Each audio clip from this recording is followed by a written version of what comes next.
Alright, mga minamahal, yes, it's me again, Alicia nyo. Nagbabalik muli para sa ating panibagong video.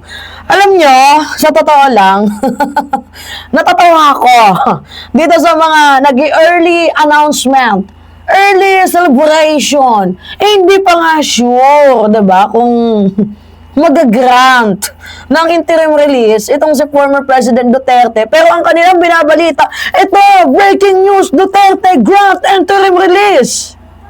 Grabe naman tong mga DDS, oy. Sobrang obsessed na obsessed. So ngayon, basahin natin tong balita. Sabi dito sa balita, the legal team of former President Rodrigo Duterte has informed the International Criminal Court or ICC that the Philippines government seems to open this possible interim release while facing charges over his war on drugs. Alam niyo, hindi naman to sa pagbabash kay Atty. Claire Castro, ha. Dapat, si Claire, medyo dahan-dahan, oo. Tayo, sa pagkomento, kasi nami-misinterpret, diba, ng ibang mga DD-list, itong ating mga sinasabi. So, dahan-dahan sa pagkomento tungkol dito sa International Criminal Court, abay baka dyan tayo mapaso, diba? Mapasubo. So, sabi dito, in a submission dated September 26, 2025, led the Defense Counsel Nicholas Kaufman mentioned that Palace Press Officer Atty. Claire Castro said that the Marcos administration would respect the court's decision on Duterte's interim release bid. Wala naman pong sinabi, mga minamahal, na itong si former President Duterte ay nag-grant na or granted na ang kanyang interim release. Ngayon, okay, sa sinabi ni Atty. Claire Castro, open naman daw po ang bansang Pilipinas kung sakaling mag-grant ng interim release itong si former President Duterte. Pero, yun ay kung mag-grant ang kanyang interim release. Diba, mga minamahal? Yun ay kung mag-grant. Kasi ito yung mga nangyari. Ano naman, one by one. Noong September 26, ito binabasa natin, mga minamahal. Ito, binabasa natin yan. Yan. Binabasa natin yan. Okay. Alright, sa pagpatuloy ng ating chika boom boom, noong September 26, 2025, Tagalog tayo, oo. Nagsumite ng dokumento ang legal team ni Duterte sa International Criminal Court. So ngayon, ang punto dito na baka pwede siyang makalaya pansamantala. Oo. Habang ongoing daw ang kanyang kaso. Magkaroon ng chances ba? Ang gobyerno daw ng Pilipinas ay open naman daw po na sundin.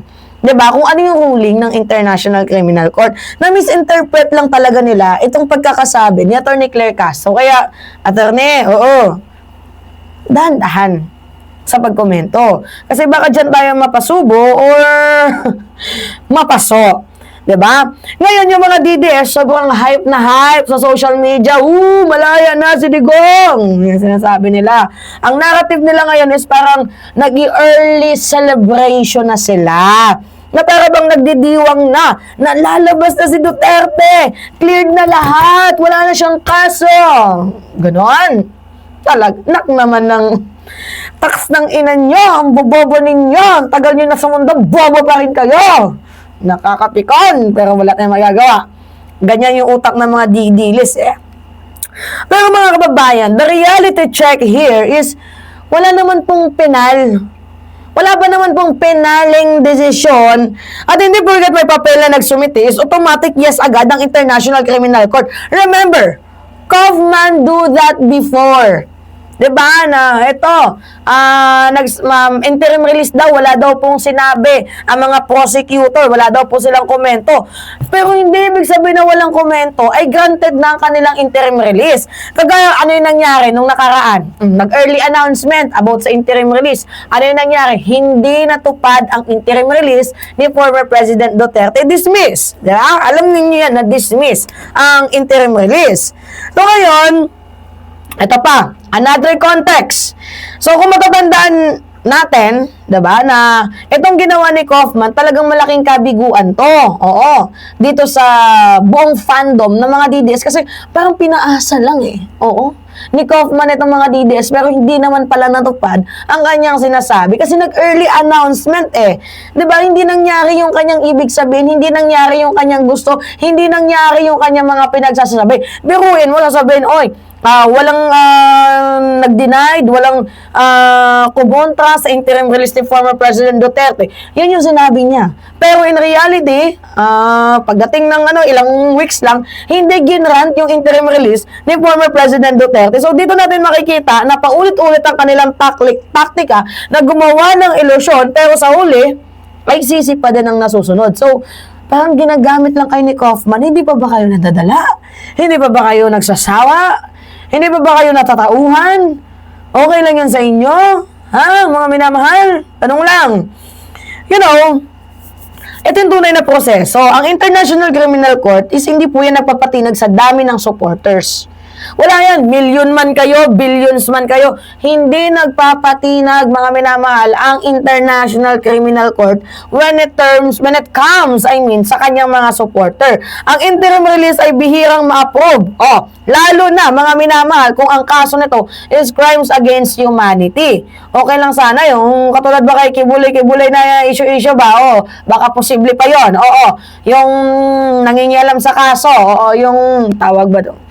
May kaso yun eh. Yung pinapakailaman mo yung kaso ng iba, yung obstruction of justice, pwede pang i-grant ng interim release yun. Pwede pang mag-grant ng ICC ang interim release na yon.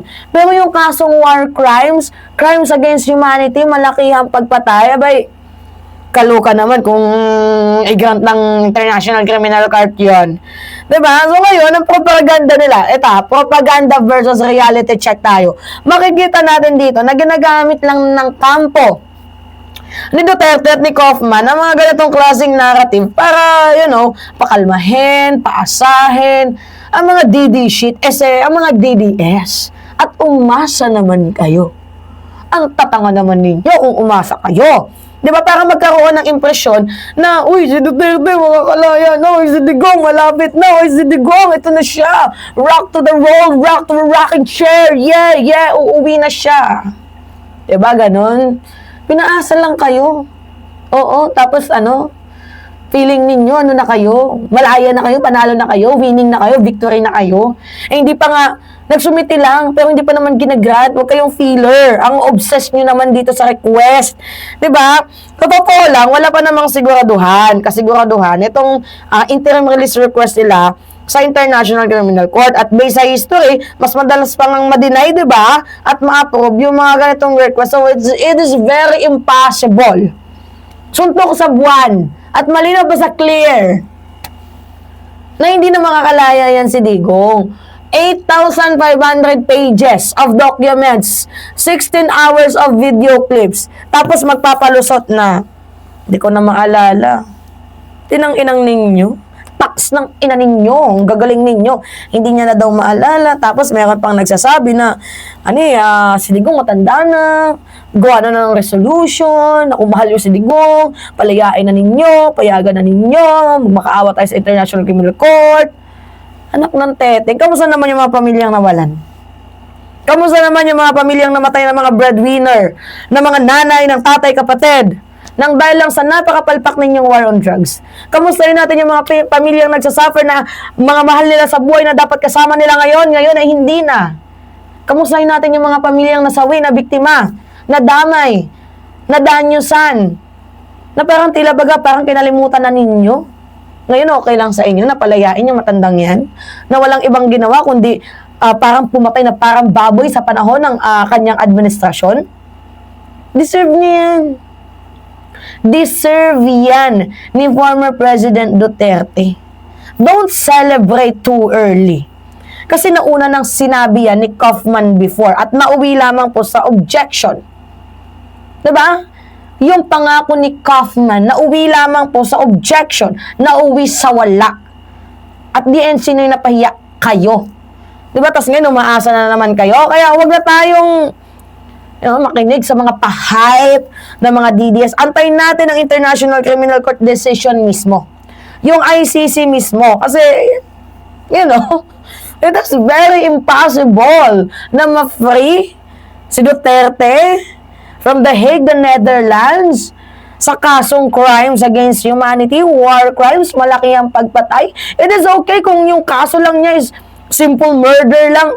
But no, guys, it's not simple murder. It is crimes against humanity. Malaki ang pagpatay. Hindi pwedeng magpasya lang dyan ng kusa si Kaufman. Decision pa din at the end of the day ng International Criminal Court. Gets ninyo? Alright. Yeah, it's me, mga minamahal. Gusto niyo ba yung panibagong hairstyle ko? Yeah. It's me again, mga minamahal. Alicia nyo. Pahingi lang po ako ng comments. Me ako ng comments. Syempre, likes and share. And also, don't forget, mga minamahal, na i-click ninyo yung notification bell. At para po sa ating mga team replay, maraming salamat sa patuloy na pagsuporta, patuloy na pagtangkilik ng ating mga video. Yun lamang at ingat, mga kababayan. Maraming salamat. Tayo po ay magpapaalam na. Yan, sagda ng eto.